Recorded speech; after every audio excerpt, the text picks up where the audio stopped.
Subscribe कीजिए foundation Gurukul bye are के Jha channel को और बेल आइकन को दबाइए लेटेस्ट ट्री की वीडियोस को सबसे पहले देखने के लिए। Hello students, welcome to the class. Today we are going to learn chapter triangles, and in triangles we are going to see some results on triangles. तो in the previous class जो है हम लोग क्या किए थे कि बहुत सारा टर्म्स रिलेटेड टू ट्रायंगल्स पढ़ा था, बहुत सारा डिफिनीशन पढ़ा था, और इस क्लास में हम लोग कुछ रिजल्ट को देखेंगे ट्रायंगल से रिलेटेड। तो रिजल्ट मीन्स क्या है कि हम लोग कुछ थ्योरम्स पढ़ेंगे। थ्योरम्स का नाम सुन के घबराना नहीं है। बहुत सारे बच्चे स्कूलों में भी होते हैं जो टीचर जब स्टार्ट किए थ्योरम्स पढ़ाना, कहे कि आज हम लोग थ्योरम्स पढ़ने वाले हैं, तो बहुत सारे बच्चे कहेंगे सर आज छोड़ दीजिए ना, आज क्लास छोड़ दीजिए, आज हम लोग को थोड़ा गेम दे दीजिए, है ना। तो थ्योरम से बचने के लिए थ्योरम्स जो है वो कहीं आपके क्वेश्चन बनाने से और अदर टाइप के क्वेश्चन सॉल्व करने से कहीं ज्यादा इजी है, और थ्योरम्स को हम लोग सीख लेते हैं एक बार तो वो हमारे लिए काफी आसान हो जाता है, और हम लोग बहुत कम थोड़ा सा लिख के और अच्छा खासा मार्क्स ऑब्टेन करते हैं, क्योंकि ज्योमेट्री में फुल मार्क्स मिलता है। तो आप लोग 10 मिनट मेरे साथ रहें और पूरे वीडियो को देखें और इस थ्योरम को समझें, फिर आपको कोई शिकायत नहीं होगी और आपको थ्योरम्स में इंटरेस्ट आ जाएगा। तो अभी तक हम लोग जानते थे कि ट्रायंगल्स के तीनों एंगल का सम जो है वो 180 डिग्री होता है। अब अभी तक तो हम लोग जान रहे थे सिर्फ, अब हमको क्या है कि क्लास 9 में कह रहा है कि इस बात को साबित कीजिए, प्रूव कीजिए, है ना। तो थ्योरम फर्स्ट हमारा वही उसी से रिलेटेड है, so that the sum of the angles of a triangle is 180 degree. यानी कि वही चीज हमें कहा जा रहा है कि इसको शो कीजिए, इसको प्रूव कीजिए, बताइए। तो ठीक है, हम लोग इसको जो है एक ट्रायंगल का फिगर ड्रॉ करेंगे और उसके बाद इसको 1 बाय 1 सीख लेते हैं। तो हम लोग जो है यहां एक फिगर ड्रॉ कर लिए हैं, और अब हम लोग कुछ जो है एक खास स्टेप्स अपनाएंगे। थ्योरम्स में बस इतना ही होता है कि हमको एक सेट पैटर्न में लिखना होता है। सबसे पहली बात कि ट्रायंगल हम लोग एक एबीसी ड्रॉ कर लिए, और एक लाइन ए से डी जो है एक straight line parallel to BC draw कर लिए, यानी कि बीसी के पैरेलल है हमारा ये लाइन डीई, जो कि ए पॉइंट, पहले हम लोग ट्रायंगल एबीसी ड्रॉ किए, फिर इसके ए पॉइंट से एक line D parallel BC draw कर लिए। एंगल ए को हमने नंबरिंग से डिनोट किया 1, एंगल 1, बी को 2 से, सी को 3 से, और ये जो एंगल है जो कि डी ए बी के बीच में बन रहा है, एंगल डी ए बी, ये 4 से, और ई ए सी जो है एंगल है इसको 5 से। तो हम लोग यहां पर लिखते हैं, सबसे पहले हम लोग थ्योरम्स के अंदर लिखते हैं गिवन। तो गिवन हम लोगों को दिया हुआ क्या है, तो क्वेश्चन के अकॉर्डिंग तो है बस एक ट्रायंगल दिया हुआ है, तो लिखेंगे अ ट्रायंगल, ट्रायंगल के का साइन दे के लिख देंगे अ ट्रायंगल एबीसी, एबीसी, ठीक है। और अब हमको इसमें क्या होगा कि प्रूव क्या करना है, तो प्रूव करेंगे टू प्रूव, यानी प्रूव करना क्या है। तो टू प्रूव में तीनों एंगल का सम 180 डिग्री प्रूव करना है। तो यहां लिखेंगे कि एंगल ए, या एंगल ए के जगह हम लोग नंबरिंग दिए हैं तो नंबर से लिख लेंगे, angle 1 plus angle 2 plus angle 3 equal to 180 degree. ये हम लोगों को प्रूव करना है। अब इसके लिए हम लोग प्रूव करने के लिए एक line parallel to BC draw किए हैं, तो इसको कंस्ट्रक्शन सेक्शन में लिखते हैं, है ना। तो यहां लिखेंगे कंस्ट्रक्शन, क्योंकि ये हमारा क्वेश्चन में नहीं दिया हुआ है, तो ये हम अपने तरफ से कंस्ट्रक्शन किए हैं। तो लिखेंगे कि a line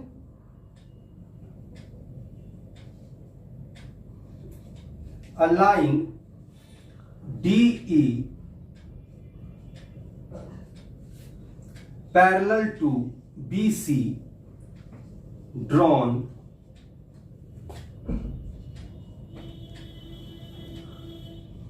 through point A.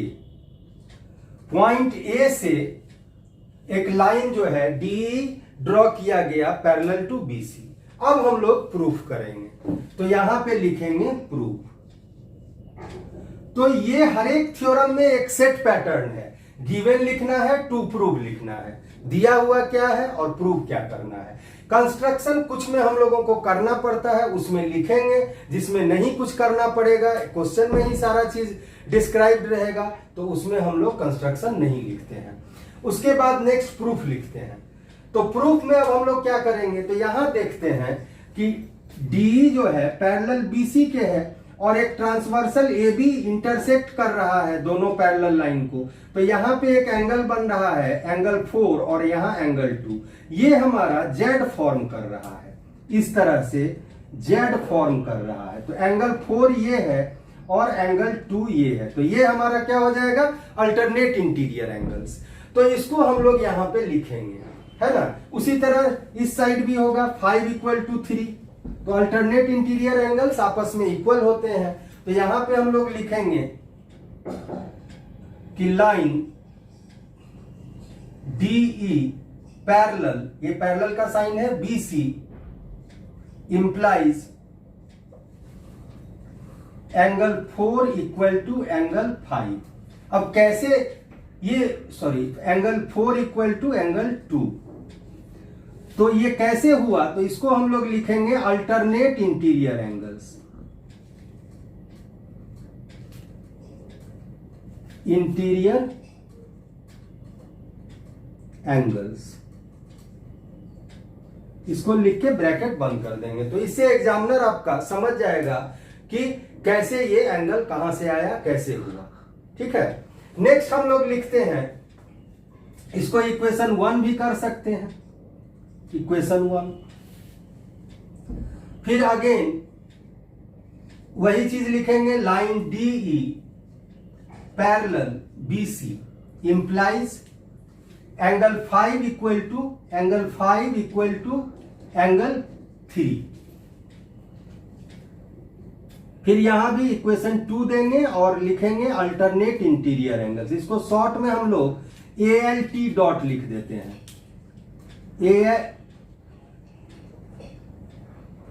ALT dot, फिर इंटीरियर के लिए INT डॉट, इंटीरियर, और एंगल्स को हम लोग ANGLES लिख सकते हैं, या फिर हम लोग एंगल का ऐसे साइन देके S लिख देते हैं, अल्टरनेट इंटीरियर एंगल्स। तो एग्जामिनर समझ जाते हैं।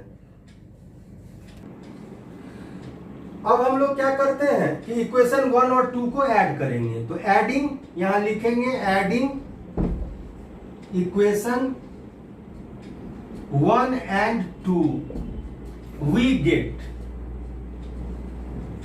Adding equation 1 and 2 we get, हम लोग को क्या मिलता है। तो यहां 4 और 5 ऐड होगा LHS में और RHS में 2 और 3। तो हम लोग 2 और 3 को पहले लिख लेते हैं इस साइड और 4 और 5 को उस साइड लिख लेंगे, इससे कोई दिक्कत नहीं आने वाला। तो एंगल 2 प्लस एंगल 3 दोनों का एक साइड जोड़ दिए, ऐड कर दिए 2 3, तो इक्वल टू, फिर इसका LHS साइड जोड़ दिए, इसको राइट साइड लिखेंगे एंगल 4 प्लस एंगल 5। तो हमारा 2 और 3 जो है ये 4 और 5 के सम के बराबर हो जाएगा, 2 और 3 का सम।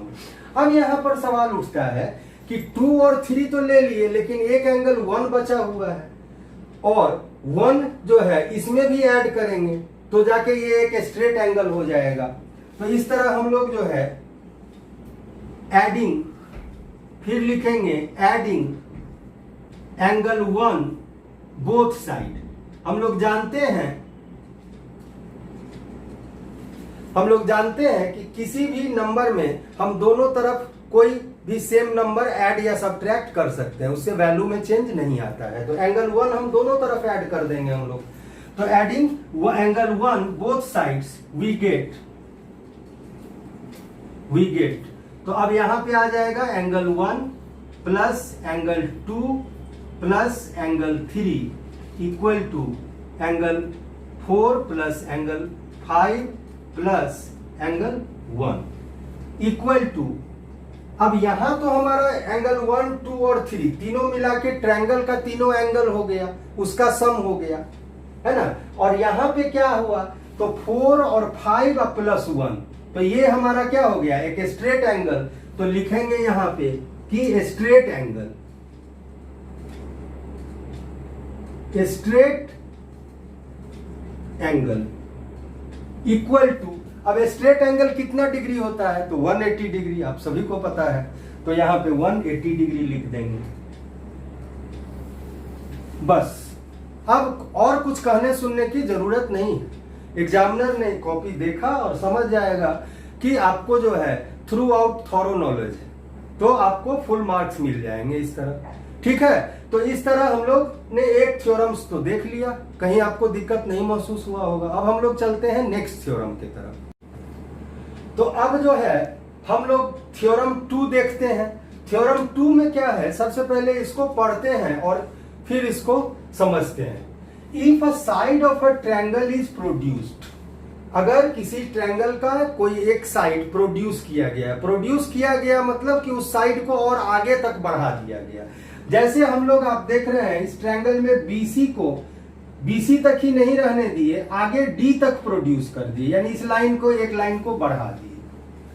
Then the exterior angle so form, यानी तब जो एक्सटीरियर एंगल फॉर्म होता है is equal to the sum of the two interior opposite angles. तो वो जो एक्सटीरियर एंगल फॉर्म होता है वो इंटीरियर, दो इंटीरियर अपोजिट एंगल के सम के बराबर होता है। तो सबसे पहले हम लोग जरा यहां समझ लेते हैं कि कौन सा एक्सटीरियर एंगल हुआ तो उसका इंटीरियर अपोजिट एंगल कौन सा होगा। ये कॉन्सेप्ट मैं आपका पहले क्लियर कर दूं। यहां पे देखें आप लोग कि बीसी लाइन को जब हम डी तक प्रोड्यूस किए तो हमारा ये एक्सटीरियर एंगल बन गया एंगल ए सी डी, या इसको शॉर्ट में एंगल 4 कहेंगे। नंबरिंग करने से जो है नेमिंग से ज्यादा इजी हो जाता है, तो यहां पे इसलिए हमने नंबरिंग कर दिया, एंगल ए सी डी या एंगल 4 कहते हैं। तो ये हमारा तो हो गया एक्सटीरियर एंगल, क्योंकि ये ट्रायंगल के बाहर का एंगल है इस लाइन के साथ। अब इंटीरियर अपोजिट कौन सा होगा, तो एंगल 3 जो है ये हमारा लीनियर पेयर हो जाता है, क्योंकि AC स्टैंड करता है BD लाइन के ऊपर। तो ये 4 plus angle 3, angle 4 plus angle 3 जो है ये लीनियर पेयर हो जाएगा और 180 डिग्री इसका सम होगा। तो इसको छोड़ के साथ वाला जो लीनियर पेयर फॉर्म करता है उसको छोड़ के बाकी जो 2 एंगल होगा वो हमारा इंटीरियर अपोजिट होगा। तो एंगल 4 का इंटीरियर अपोजिट एंगल 1 और एंगल 2 होगा। अगर अभी अभी आप नहीं समझे तो मैं थोड़ी देर के लिए इस साइड को बढ़ा देता हूं। तो अगर इस साइड को बढ़ा दिए तो इसके साथ वाला ये एंगल मान लिया 5 हो गया, तो 5 का एक्सटीरियर हो गया, इसका साथ वाला ये लीनियर पेयर फॉर्म करेगा, तो 2 जो है लीनियर पेयर फॉर्म करेगा, इसको छोड़ देंगे। एंगल 1 और एंगल 3 जो है ये हमारा इंटीरियर अपोजिट एंगल हो जाएगा। किसका, एंगल 5 का। तो इस तरह से आप समझ गए होंगे अब कि कैसे हम लोग जो है इंटीरियर अपोजिट एंगल डिसाइड करेंगे। तो अब हम लोगों को यहां क्या दिया हुआ है, सबसे पहले गिवन लिखते हैं। A triangle ABC in which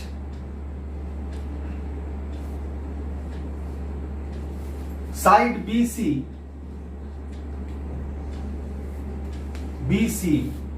produced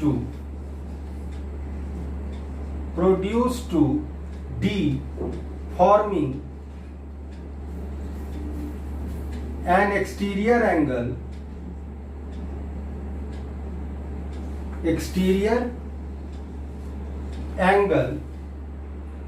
angle 4, यानी एंगल 4 यहां फॉर्म करता है। ये इतना बात दिया हुआ है क्वेश्चन में। नेक्स्ट हम लोग लिखते हैं टू प्रूव क्या करना है, angle 4 equal to angle 1 plus angle 2, यही हमको प्रूव करना है। अब इसमें कंस्ट्रक्शन नहीं है कोई, इसलिए नहीं है कि क्वेश्चन में ही दिया हुआ है कि साइड हमने प्रोड्यूस किया और बाकी एडिशनल कोई कंस्ट्रक्शन हम लोगों को नहीं करना है, तो इसमें कंस्ट्रक्शन नहीं करेंगे और डायरेक्ट प्रूफ पर आवेंगे। प्रूफ तो यहां लिखेंगे कि in triangle ABC AC stands on line BD forming linear pair, forming linear pair.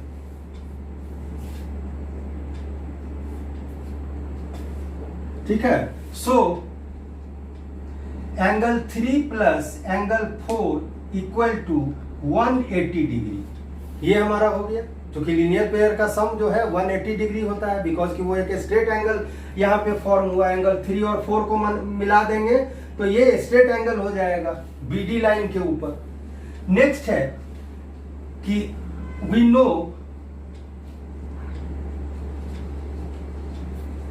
That sum of all the angles of a triangle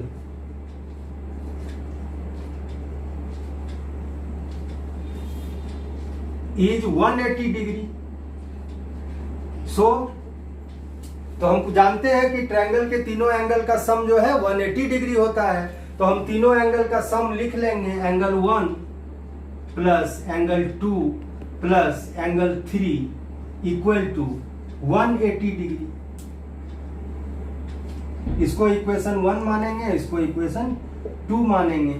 तो फ्रॉम 1 एंड 2, इक्वेशन 1 एंड 2। अब 1 और 2 से हम क्या देख रहे हैं? यहां देख रहे हैं कि RHS दोनों का वैल्यू जो है RHS में, इस इक्वेशन में भी 180 डिग्री है और इस इक्वेशन में भी 180 डिग्री। ये तो तभी हो सकता है जब LHS भी बराबर हो, यानी कि ये दोनों एंगल का सम इस तीनों एंगल के सम के बराबर होगा, बिकॉज की value is same in both the equation. तो यहां पे हम एंगल लिखेंगे कि angle 1 plus angle 2 plus angle 3 equal to angle 3 plus angle 4, angle 3 plus angle 4, दोनों का LHS साइड हम लोग लिए। अब 3 दोनों में कॉमन है तो हम कैंसिल ऐसे कर देंगे। अगर आपको ऐसे असुविधा लगे तो आप 3 को इस साइड ले आइए, माइनस साइन हो जाएगा, फिर कैंसिल हो जाएगा। इंप्लाइज, तो ये कैंसिल हो गया 3 एंगल। तो इधर क्या बचा? Angle 1 plus angle 2 equal to angle 4 implies angle 4 equal to angle 1 plus angle 2। यही तो हम लोगों को प्रूव करना था।